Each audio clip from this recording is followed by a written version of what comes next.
សួស្តីមិត្តភ័ក្តិនៅក្នុង Facebook ទាំងអស់គ្នាថ្ងៃនេះខ្ញុំនឹងប្រាប់អ្នកអំពីរបៀប log out Messenger អញ្ចឹងអ្នកទាំងអស់គ្នាអាចធ្វើតាមខ្ញុំដូចតទៅចូលយើងចូល account យើងមកបន្ទាប់មកយើងចូល setting ហើយយក account setting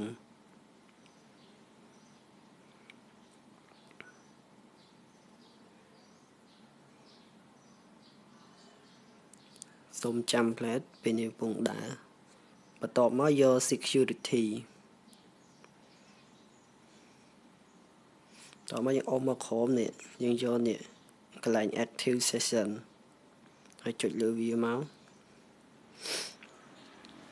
បន្ទាប់មកដើម្បី log out Messenger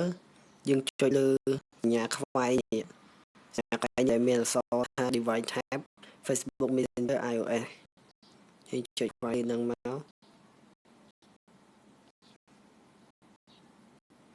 យើងចុចខ្វែងឲ្យបានដែរតោះមកយើង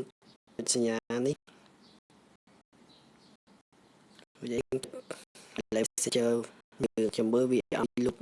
log out អត់ពេលនេះវាឲ្យយើងលុប log out បានហើយ